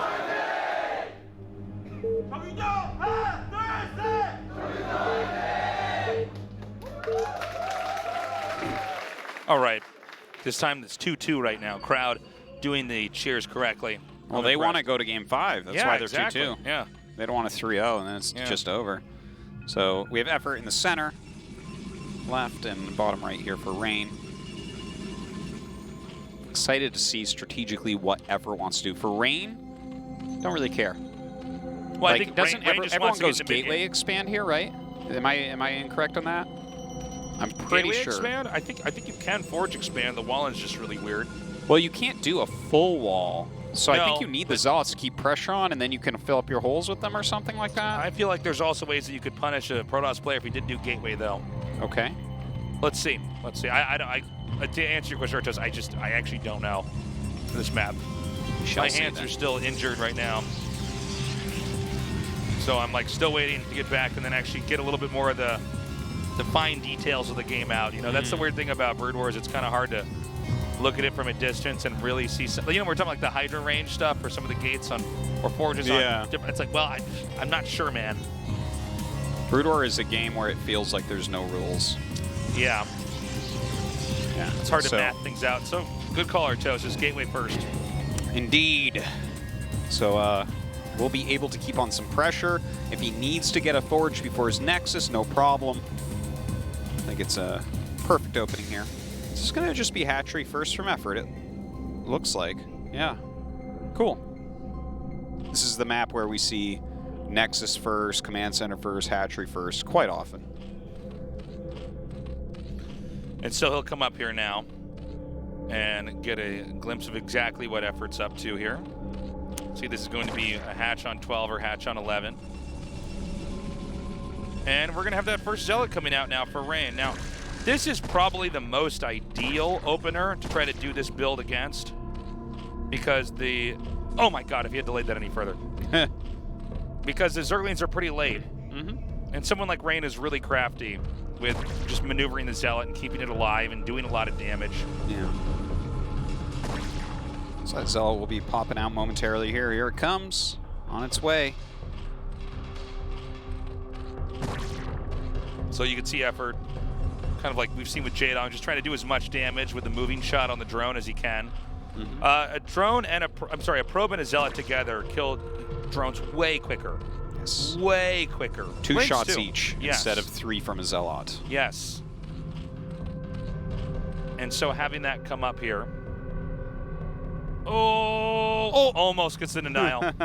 You can see the math on that was really nice by Rain. He knew almost exactly when to get there. Okay, so sees that first Zealot. Slowing it down for a moment, I guess, with this drone. Again, trying to get that probe. Okay, let's see this drone micro. That's where it's at right now. A little bit over micro in there, I think, for a moment. Okay, some good attacks, good attacks. Oh, nice pull. Yep. No kills yet. Yeah. Only 4 Lings out, though. He's going to try to get us around here. Now, the second Zealot might be where this damage really starts to add up. He's going to try to keep this Zealot running as much as possible. And he's going to loop back in. He almost had a wall off there where he could have fought those Zerglings a little bit more easily. And what's happening here, because it might look like Zerg's holding this, and I think Zerg overall is, but drones are not being made in this process, excuse me. Definitely a small victory in that regard. Yeah. Sends his other Zealot home, so he's all dunsies with this Zealot that's out there. And he's getting gas now, getting a Forge after this. Yeah, I think that you kind of have to get that Forge, right? Like, if you don't get a Forge, they can just hit you with Zerglings on both sides. It's not a thing to not have a Forge against Zerg. Yeah. It's just, I mean, one way or the other, eventually, if the game goes on long enough, you need cannons. Yeah, and hell, you could even do a drone drill if you don't have the Forge there. It's like... Oh, yeah. Yeah, yes, he actually does continue to pressure with the Zealots. Huh? Yeah, well, he had the other one not come in right away, and that's when the Zerg goes, okay, we're all right, and then he comes back in. That makes sense. And this is this dance that Protoss does to the Zerg, and it's tricky. It's tricky on both sides, because if you're not really, really good at it, either way, you just start to, you know, get behind. So he's really utilizing this position here in between the edge of the high ground and then where the extractor is. He wants to basically abuse this area and try to get these Lings to come in and hit at an angle that's not exactly ideal. Yeah, he's doing a great job of that as well. Like, eventually these Zealots will die. He's just trying to trade them as best he can. Well, he's also just making them make more Lings. If you don't have the right number of Lings, look how much more is getting killed here. So he even has this one over here to loop around, and here comes the next Zealot. Oh, beautiful. And another Zealot. Just Zealots everywhere. And what's so great about this is how much it's slowing Effort down. And right now, I would be very stressed out if I was Effort. He's even going to get one kill. That's finally huge. Gets his first drone. Effort's micro so far has been very good, though. Yep, gets 2. Nice. And now he's got another drone coming in here. Now, if he's fast enough, he can figure out which drones are still injured and try to just hit those for 2 shots and kill them. Another Zealot coming in for that little flank. Look at that Hydralisk Den on the way. Gosh, this looks so hard to defend. Oh, it's so strong. But really, it's so hard to do as Protoss to actually get these Zealots to move like this consistently. Yeah, if you make one mistake with one of the Zealots, they do get surrounded and just die. And I mean, Effort, I mean, we've got to commend his defense here, but overall, this is working for Rain. This is what Rain came in here to do, and so far it's paying off. I would say 3 drone kills, the amount of lost mining time, and the amount of Zerglings he forced. That was a very successful one gate, and he kept it going here. Look at this, he's just got his Citadel on the way now. Yeah, so all the tech gets out a little bit later, but if you're doing it right, a lot of times you can get a lead on the Zerg. And you're going to get your Stargate out here, you're getting your Zealot legs, you're getting your Templar archives, and you're very much so in control of the game. I mean, Effort, I think his Hydra Den's just now finishing up. He's just barely going to have the Hydras out to try to chase away the Corsair. The Corsair can very liberally move through the Zerg's base and just see exactly what Effort's up to. Yeah, that's going to get some great scouting done right now. Effort trying to put his economy back together right now as if it were Humpty Dumpty tasteless. Yeah. And Ro.8, by the way, here. Oh. He may... Well, drops are so good on this map, too. No, you're 100% right. Because of the way the natural points, like an arrow towards the middle of the map, it's asking to be dropped. And I guess, do we have a Spire made? I have not seen a Spire being made no yet. Spire, his layer just finished, though. So with no Spire out yet, certainly shuttles are going to be a real threat. I mean, that Ro.8 is going to finish up, I think, before Mutas can actually do that much. Even getting an Overlord kill here. Rain definitely with a leg up this game. Yeah. Things are looking strong for him right now. Quite a few Zealots out. He's going to have that all those nice upgrades. He's getting his legs as well. No doubt Psystorm on the way. Yeah, still no Spire. Effort's just skipping it. Well, I guess he did take such a beating early on. Yeah. You got to, give up something somewhere if you want to try to continue to play. And now the Zealots with speed are on the map. I'm curious to see how vulnerable the third base is going to be. Because these Corsairs are here very specifically to try to draw attention away. And these Zealots might be able to hit this area pretty hard over here. Yeah, that's not enough Hydras to hold on against these Zealots right now. He's going to have to bring up the rest of the units from his main. And that means the Corsairs can hit the Overlords here as well at the same time. Yeah. So the drones are being pulled here. They're not going to be used to defend. Or, excuse me, they are. He's going to try to drill them over here. But the Zealots do actually want to target down some of these drones. Now, they managed to get that Overlord. Killing drones is actually completely fine here. Yeah. He's killed some Hydras as well. Got an Overlord during all that. I would say, again, a decent attack there from Rain. And we don't even know what's inside of the shuttle right now. But I bet you it's a DT. I would imagine so. And there's no Overlords over here just yet because... Now, note that Rain did not continuously make Corsairs here. No. He's got, like, the bare minimum out here. Look at that. He even shoos away that one Overlord. He's going to try to draw Hydra Fire over here. He's going to have one Zealot run up here, too, to just try to get some attention. Yeah. That is exactly what he's going for here now. 2 DTs. Oh, this is so good. Oh, my God. Now, how quick will Effort react? Oh, no. Oh, Tasteless. Oh, no, Tasteless. This is Rain's secret strategy. Effort's weak to this. Oh, keep it in. Effort's weak to losing all his drones. It's a bad weakness to have. Yeah. Overlord speed That's one is done. many people share. Jeez, that was effective, no doubt. I think he's going to try to send the shuttle back in here. The rest of this will be cleaned up, so he does. Oh my God! Now see, someone like Rain is so good at splitting DTs. Oh my God, he missed it. No way. Okay. Okay, that was close. You can see even for a second, Rain thought, "Oh my God, did he actually miss me?" And tried to hug the wall a little bit there. But an eventual battering ram is going to come through here and try to take the Zerg down. This is all leading up to a moment where there's going to be a push coming here. It's going to be a lot of Zealots, a lot of High Templars, in the hopes that he's curbed the Zerg's growth enough that there's really, no way to handle an attack like this. Well, the amount of Psystorm he's going to have here, the amount of pressure he's put on Effort. Effort hasn't really gotten to do anything he's wanted to do this game. Well, he's just been forced to react and respond to everything. It's similar to what we saw in the last game where the Hydra Rush came out really soon and it was up to Rain to try to defend everything and eventually outlast what that strategy was to where he would finally be able to play the game that he came here to play, what he practiced. And I think Rain's done this very, very nicely here to Effort. Effort is just on his back foot, constantly trying to hold off each of these attacks. Now, that being said, Effort has enough Hydras that you got to be careful. These Hydras can absolutely win a fight if Protoss doesn't control the army correctly. Absolutely. You're going to need your Psystorm to actually hit there. You're going to need to not just, rally in your Zealots. They don't want to go in single file against Hydra groups this large.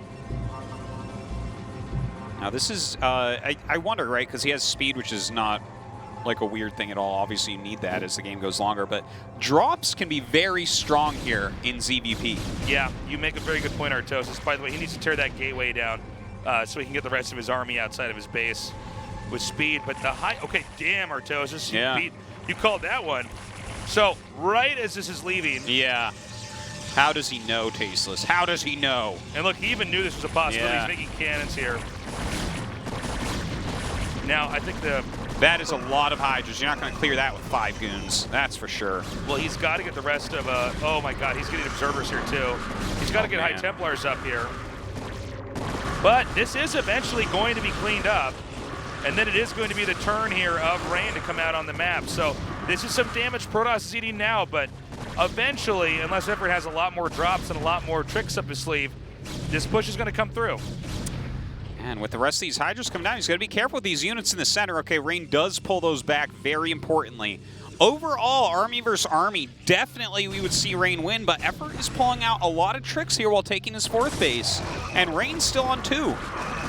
I think Rain's realized he has to keep trying to fight in the middle of the map because if Effort controls the middle of the map, the moment that that Rain's army pulls back to meet up with the main army to eventually do the push and their drop comes in. So this is a good decision here by Rain to try to keep shoving the army back over to the other side of the map. There's already another drop underway though. That's quite a good point there. But when you have a 2-base Protoss, there's not a lot of places to drop to begin with. Yeah, there's 2 places in fact. Yes. Oh man, he needs a Psystorm up here. Oh, he has a lot of Psystorm in these High Templars. Okay, he's gotta be careful. Okay, so far so good. Hydra's still doing a lot of damage. Very few units left over here, though. Only like a few goons over on this side. Okay, a few zealots come in from the other. We'll flank these and end up eliminating them. Well, this is when it can start to look like the Zerg's losing. As you eventually see that there's still Dragoons, Zealots, Templars left in the fight after the Protoss has won. And of course, they're re-macroing that where the Zerg is probably going to come out with perhaps a smaller number of Hydras, especially in moments like this. The Zerg has to rely on the ability to dodge storms and kite Zealots and put Dragoons in awkward spots. And Rain, I think, is very smartly going to back up and regroup and try to attack in, but this does make an opening here for Effort to drop again. Yeah, he's taking his third base as well, so now there's more points where Effort can try to get damage done. Looks like Rain's left a few units up there, so that'll be helpful if a drop does come in. Now, I don't know what's in the main. Does he have cannons in his main here? Is he ready for anything like this? It seems like he's kind of ready for it. Yeah, not too bad. It's going to be diminishing returns if the Zerg keeps dropping in locations and it's just cannons and there's already, like we're seeing here, Zealots that just immediately just start fighting these Hydras the moment they land. Well, oh my God. That was just a beautiful storm. Now, that might be the moment that Effort shot himself in the foot. Yeah. Is there's two drops that didn't do much of anything. Rain did not lose anything that was, you know, important there. Rain now has an opportunity. While his third base is being set up, it was never contested. He's going to regroup in the middle. And pushes on this map are funny because it looks like the way that Rain wants to go is to push the top and the upper left instead of trying to attack the main or the natural. Since there is this high ground area, it's probably too hard to access. Going up that little ramp can be pretty tough. All right, so some mutas coming out, probably just to snipe some of these High Templar, but there is an Archon in that army. There are a few Dragoons here and there as well. Yeah. Yeah, that was a good snipe. Okay. Now, these mutas here to try to, like you were saying, Artosa, snipe anything of significance. The Archon's still doing some damage to it. The Zealots and the Dragoons are winning the fight on the ground. Oh my God, running around the signpost right there with the mutas. Oh, Storm's starting coming out. Oh! They're still alive. Well, I tell you. One Dragoon shot, though, is going to get each of those mutas. Yeah. Pretty legit, though, as far as picking off all the Psy Storms. And with this many hatcheries and this many Hydras coming out, I'm starting to get a little bit more nervous for Raid now after a very strong opening. Yeah. Well, the mutas, they're going to deal damage too quickly. They take out the Dragoons. They're chasing the rest of this away. Now, Effort can rely on Hydra Mutalisk for a while in a game like this because Rain has to have like the full amount of correct Protoss units. He needs to have Archons. He has to have enough Dragoons. He has to have Templars. He needs to have Zealots. So it's going to be a couple macro rounds, I think, before Rain could come out, and now Effort has a real shot in this game. Well, now Rain has to be careful as well, right? Because there's still the potential of drops coming in. And with the mutas, that is a lot of support. It almost seems like you'd have to just keep making more cannons. Feels that way, right? right? And try to do more damage until they get Dark Swarm, because of course if Dark Swarm comes down here, then you're going to have to put Reavers in your main. Jeez. And I mean, this is all, of course, leading up to the fact that Zerg is eventually going to try to get control of the top right. If Zerg controls the top right, you're in for a pretty uphill fight as the Protoss. Yeah, this is getting a little bit rough right now. Look at this. The mutas just being so useful. They're softening up all these Zealots that are left over in the main base. Now, because the mutas are over there, Rain's decided he can try to move out. We see his army coming over here saying, all right, the Templars, if your mutas are here, then we know where they are. They're not going to be harassing the rest of my units. But with this drop, we're watching the mini-map right now. Is Rain going to turn around? It looks like the answer is no. Oh, my God. And the Hydras just kind of helped to take the cannons out. So the mutas going ham right now. Sure, the Hydras can die, but the mutas are the ones doing the real damage there. And, you know, when you have this many mutas out and you didn't go for Corsairs for the whole game, the mutas can suddenly flip the game upside down. But that being said, Rain is going to break the northern position.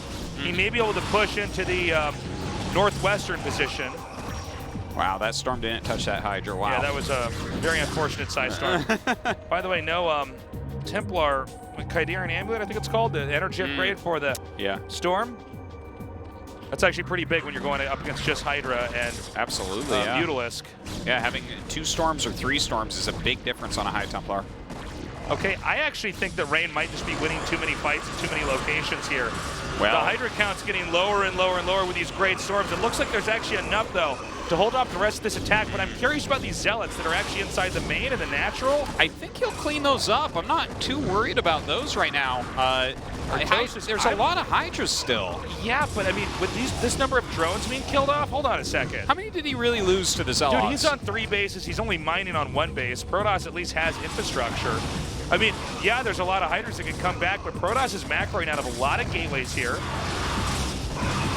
Yeah, I mean, he certainly does have that, and he's making these very nice unit compositions, but then I look at what Effort has here, and the fact that he's kind of, it's like you have to keep making Dragoons. The Mutas are a real threat, and when you're making those Dragoons, if you don't hit your Storms perfectly, he will roll through you. Gosh, we got a difference of opinions here. I feel like a Zerg on 4 hatches, now remaking a 5th at the north.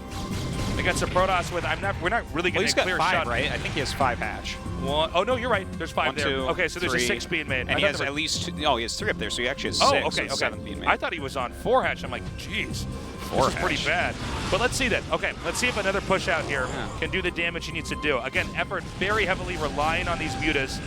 Even when these Storms damage the Mutas, that's not what you get the Storms for. Yeah, and the more you're using Storms on Mutas and the more the Mutas are picking off High Templars, the worse these Dragoons are going to do. The Dragoon is like the...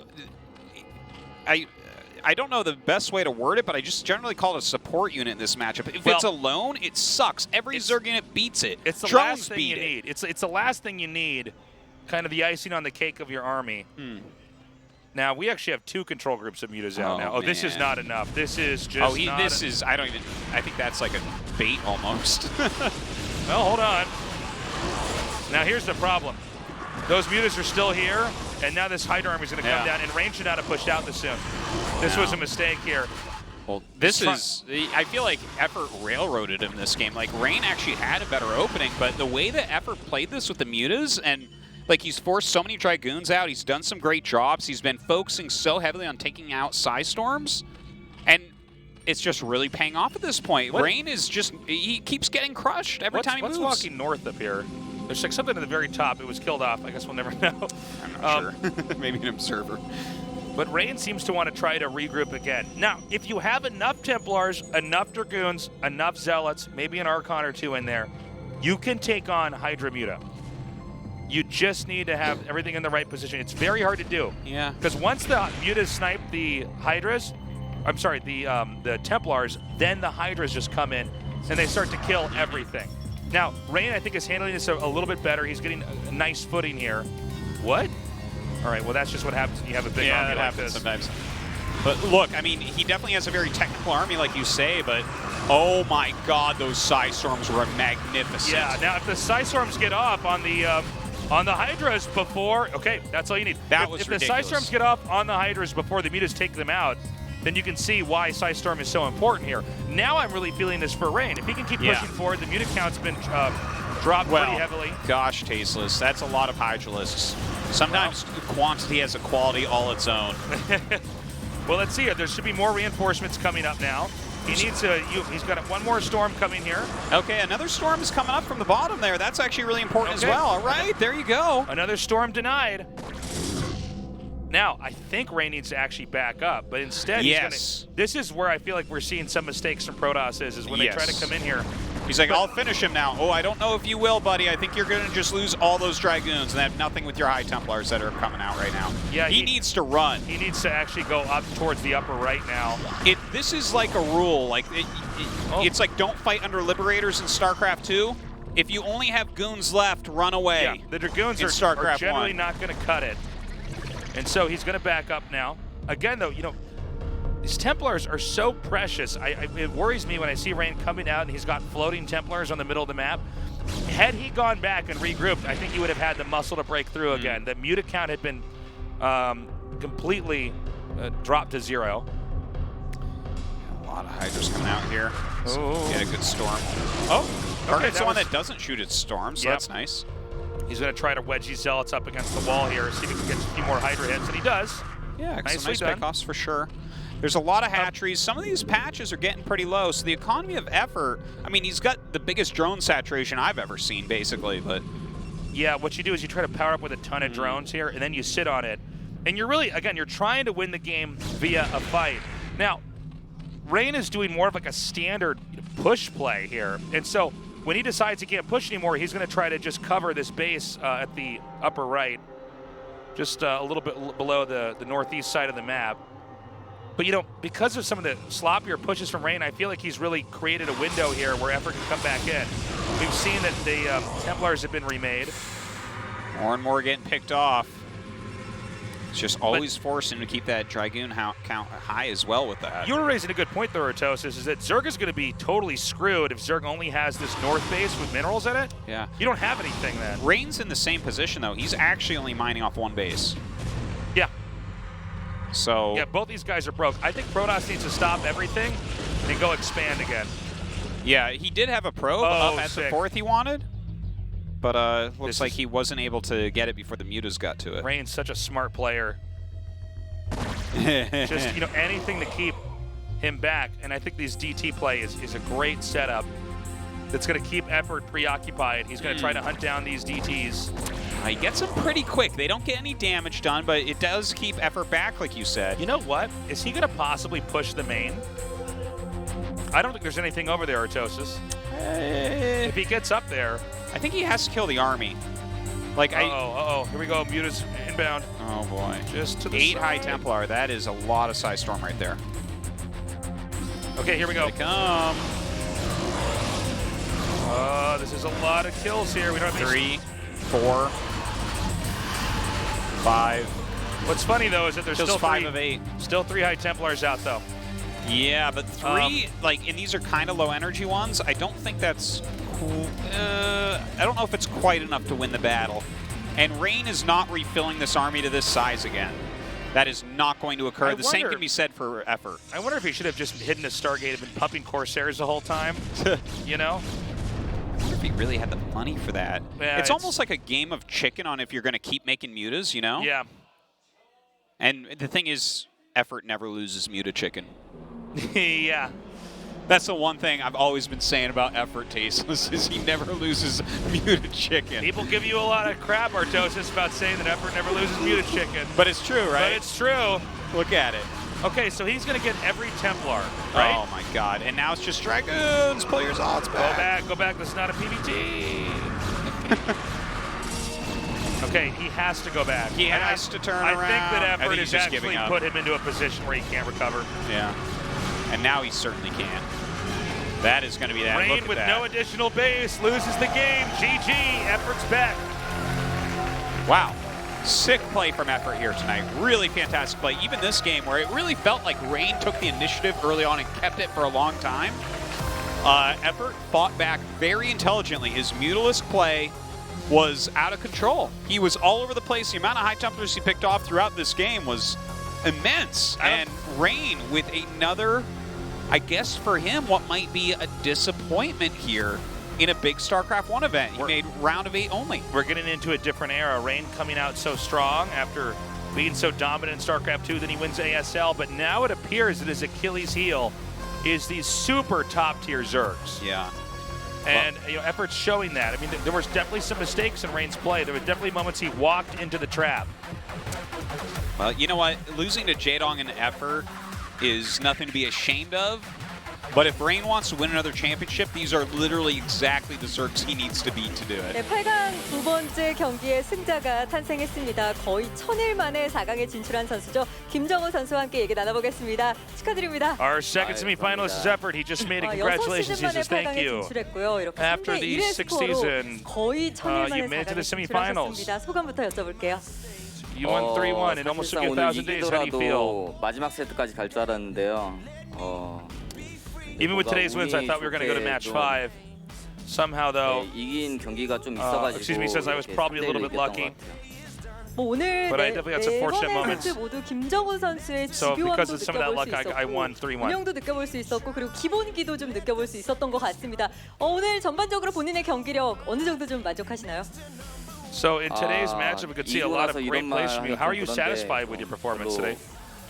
잘 못했다고 생각해요. It's hard to say, you know. 좀 즉흥 준비해 온 게 있었는데 좀 상황이 좀 I think I could have played a little bit better, to be honest. I'm not totally satisfied. I definitely came in here with a lot of plans, 윤종이가. but it kind of depends on the games. 저의 라이벌로 불리는 I think some of my builds are a little bit 오랜만에 required some 4강 spontaneity. 진출 정말 축하를 드리고 So I don't think Rain was quite ready for what I had. 첫 번째는 원했던 만큼 잘 풀렸는데 Congratulations 두 again, 번째 Effort. 세트에서 다크가 모든 것을 다 쓸어버리고 난 이후에 봤을 거 아니에요. 그때 You 이건 played really well. You won in the first map, but let's talk about map number 2. 그렇게 That DT got in your main and just killed all those drones. What were you thinking when you realized you had lost all your workers? 아차 싶었는데 뭐 그래서 Yeah, I didn't expect the drop all the way around the map. 지더라고요 경기. 그 전에도 다크 한기가 어디서 슬렁슬렁 걸어왔잖아요. Once I lost those drones, I knew it was going to be hard to win. 그 게이트웨이가 바깥쪽에 있었거든요. But there were DTs walking across the map. 장면에서. 예, 제가 뭐 실수할 수도 있으니까요. 그래서 뭐 별 다른 생각 안 했어요. 근데 Yeah, I thought I missed it and I didn't spot it. 했더라고요. 예. 아 마지막 So I didn't have much more thoughts about it after that. And then when I checked the replays, I saw what happened. 예, 이거 So let's talk about the last 어느 map. 시점에서 자신의 승리를 예측했습니까? 끝날 때까지 That was really back and forth, really exciting stuff. What was the moment that you realized you had it for sure? 너무 Well, yeah, I really wasn't sure until the very end. Once I got all those Templars in that final fight, then I thought, okay, I should probably win this. But from start to finish, I really thought there was so much going on, it was hard to keep track of. My girlfriend actually came down to the studio, so I'm really grateful for that as well. 저만 해요. They said, hey, we're going to ask that question in a little bit. 어떻게 저 이 자리에 지금 저 말고 다른 분이 오셨어야 할 것 같은데 제가 경기 질문을 조금 더 드리려고 했는데 먼저 이제 본인이 그녀에 대해서 하시네요. 어느 정도로 좀 힘이 됐습니까? 오늘 Efforts 경기하는 데 mentioning his 있어서. girlfriend, let's talk about her. 연습하면서 많이 졌어요. 그래서 좀 자신감이 Did you feel like you gave her a lot of support from her? 오늘 딱 응원 온 모습을 보고 I wasn't too confident coming down here originally today, but after I saw that she had been cheering for me so much, that motivated me a lot and helped me a lot. And before I came to the studio, my hands, I don't feel like I had the magic in my hands. 막 질렀잖아요. 역시 I guess my hands felt like stiff. You didn't feel warmed up. 어떡하죠 정말? 두 분이 빨리 합의를 보셨으면 So I guess the support from her helped him. 제가 불편하네요 정말 이 자리가. 네. 자 이렇게 된 이상 그녀가 4강 그리고 그 이후까지 응원을 안 올 수가 없을 것 같습니다. 4강에서는 이거보다 조금 더 좋은 경기력을 보여주고 싶으실 텐데요. 김성현 선수와 테란전 준비되어 있습니다. And hopefully, I imagine you want to show us an even better performance the next time around. You're going against Terran next. Last, what's your take on him?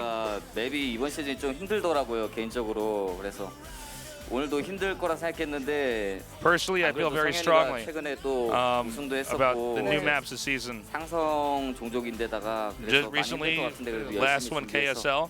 I think it's going to be very tough for me to face a player like that. 이외에도 이 김정우 선수가 1000일 만에 4강에 올라갔는데 정말 많은 분들이 도와주셨을 것 같아요. 그분들과 그리고 팬들에게도 한마디 부탁드립니다. A lot of people have been supporting you. ASL에서 Is there anything you want to say to them? 믿고 응원해주신 팬분들 덕분에 그래도 이렇게 이번 시즌 I know that when I'm not doing great, a lot of you guys are still very supportive of me. So because of my fans, I think I can get to the finals. And I want to say thank you to everybody who's been supporting me and cheering me on. 네, 다시 한번 I always feel like I owe you guys a lot, 오랜만에 and 4강 I owe you guys some great games and a great performance. 감사합니다. Congratulations again. He says thank you. 자, 이렇게 해서 ASL 시즌 6 두 번째 4강 진출자 김정우 선수와 So a great 함께했습니다. series, and Effort definitely deserving of moving into that round of 4 once again with a 3-1 victory over Rain. The defending ASL champion is out in that round of 8. That's right. His story ends, at least for this season. Very impressive that Effort actually with a 3-1. Each of the games was quite different.